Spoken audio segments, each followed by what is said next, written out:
بسم اللہ الرحمن الرحیم۔ ناظرین، پروگرام کرنٹ افیئر کے ساتھ آپ کا میزبان سید آصف علی حمدانی حاضر خدمت ہے۔ ناظرین، آج عمران خان سے وکلاء کی ٹیم نے ملاقات کی ہے،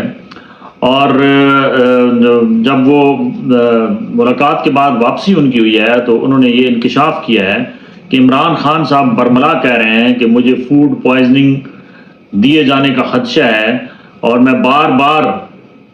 حکام بالا سے کہہ چکا ہوں کہ مجھے گھر سے کھانا یہاں پہنچانے کی اجازت دی جائے، کیونکہ مجھے کبھی یہ ان لوگوں پہ کوئی امید نہیں ہے، کیونکہ پہلے بھی 2 دفعہ میرے اوپر حملہ ہو چکا ہے اور مجھے اللہ نے بچایا ہے، اور اب یہ تیسری دفعہ جیل کے اندر میرے ساتھ کچھ بھی کر سکتے ہیں۔ اس بے بسی کا اظہار انہوں نے اٹک جیل میں بھی کیا تھا، لیکن اجازت نہیں ملی، اور آج ان کے وکلاء کا یہ بھی کہنا تھا کہ عمران خان ویسے تو وہ بالکل حشاش بشاش تھے،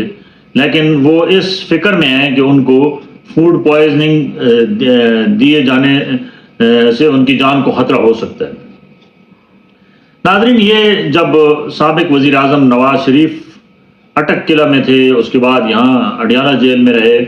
اور کوٹ لکھپت جیل لاہور میں رہے، تو اس دوران انہوں نے بھی یہ بار بار اس وقت کے حکمرانوں سے استدعا کی تھی کہ جی ہمیں کھانا گھر سے دینے کی اجازت دی جائے، کیونکہ ہمیں بالکل ان پہ جو ہے وہ کوئی توقع نہیں ہے کہ یہ کسی کام سے بھی نہیں ٹلیں گے۔ ہمارے سیاستدانوں کا یہ اندر آنا اور جانا یہ جمہوریت کے لیے کوئی اتنا اچھا نیک شگون نہیں ہے۔ یہاں پہ جو بھی وزیر اعظم کی سیٹ پہ بیٹھا اس نے جیل کی ہوا ضرور کھائی، اور یہ سلسلہ نہ رکنے والا ہے۔ ایسے ایسے کیسز بن جاتے ہیں کہ جب وہ وزیر اعظم کی سیٹ پہ ہوتے ہیں تو وہی لوگ اپنے اپوزیشن پہ بناتے ہیں، اور جب اپوزیشن آتی ہے اقتدار میں تو وہی کیس اٹھا کے سیم پریکٹس سیم پروسیجر کے تحت وہی جیلوں میں وہی جو ہیں بارکیں وہ خالی کروا کے ان کو وہیں رکھا جاتا ہے۔ اب یہ اس کا قصوروار کون ہے؟ ظاہری بات ہے، سیاستدانوں کی نا اتفاقی ہے، سیاسی پختگی نہ ہونا ہے، عدم برداشت ہے، اور سیاست کے نام پہ جو ہے وہ ایک بہت بڑا سوالیہ نشان ہے کہ ایک دوسرے کو انتقامی نشانہ بنانا، اور ایسا کہ جس کے تحت معافی والا کوئی خانہ ہی نہیں ہے۔ ایسی ایسی سزائیں، ایسے ایسے معاملات، ایک حکومت دوسرے حکومت جو حکومت سے اترتا ہے اس کی چارج شیٹ بھی بن جاتی ہے، اس کے خلاف کرپشن کے کیسز بھی بن جاتے ہیں، اس کے اوپر ایسے ایسے مقدمات بنائے جاتے ہیں کہ اس کا زیادہ تر وقت جو ہے وہ جیلوں کے اندر ہی گزرتا ہے۔ اور عمران خان نے تو نیا ریکارڈ بنا دیا کہ عمران خان کے اوپر 200 کیس مکمل ہو چکے ہیں۔ اب ان کیس کی حقیقت کیا ہے، یہ ہر ایک پاکستانی جانتا ہے اور اوورسیز بھی جانتے ہیں کہ یہ کیس کس بیس پہ بنائے جا رہے ہیں، اور عمران خان کو نکر لگانے کے لیے، یعنی عمران خان کو مائنس کرنے کے لیے آخری حد تک کوششیں جاری و ساری ہیں۔ آج کچھ میڈیا میں رپورٹس ابھی شیئر ہو رہی ہیں کہ سائفر کا جو تذکرہ ہے، جو سائفر کا کیس ہے عمران خان پہ جو سب سے خطرناک ہے، اس کے بارے میں یہ خبر آ رہی ہے کہ سائفر کی کاپی مل گئی ہے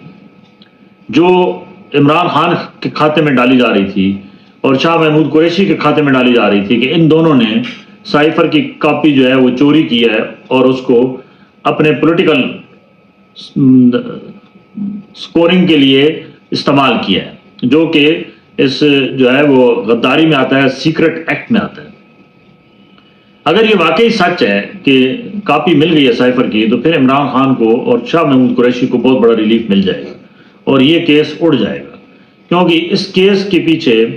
جو ہے وہ بڑے وکلاء ہیں، اعتزاز احسن اور لطیف کھوسہ جیسے، اور وہ کہہ رہے ہیں یہ کوئی کیس ہے ہی نہیں اور یہ سب مذاق ہے۔ اب اس پہ بڑی ڈیبیٹ ہو رہی ہے، اور کیونکہ ظاہری بات ہے جس کی لاٹھی اس کی بھینس، جس کے ہاتھ میں طاقت ہے وہی طاقتور ہے۔ وہ نہ عدالتیں کچھ کر پا رہی ہیں، نہ کوئی ادارے کچھ کر پا رہے ہیں، اور کہاں سے پتہ نہیں لکھا ہوا آتا ہے اور کہاں پہ بندوں کو اس کی سزا دی جا رہی ہے۔ اور بہرکیف یہ ہے کہ عمران خان اس الیکشن میں امید نہیں ہے کہ وہ سمجھ لو کہ اپنی کمپین کر پائیں گے، اور وکلاء تو بہت تسلیاں دے رہے ہیں کہ جی عمران خان باہر ہوں گے اور عمران خان لیڈ کریں گے۔ آج وزیر اعظم، نگراں وزیر اعظم، وہ ان کی جس طریقے سے کل لمس میں طلباء نے دھلائی کی ہے، وہ آج پھر انہوں نے اپنی ایک پریس بریفنگ میں کہا ہے کہ جی ہم تو بالکل نہیں روکیں گے پی ٹی آئی کو، اور پی ٹی آئی میں 9 مئی کے واقعات میں جو ملوث لوگ ہیں ان کے علاوہ باقیوں کو الیکشن لڑنے کی اجازت ہے۔ ظاہری بات ہے جو مین قیادت ہے وہ اندر ہے، اور جو حلقہ جیتنے والے ایم این اے تھے وہ اللہ کے حکم سے وہ ایک ایک کر کے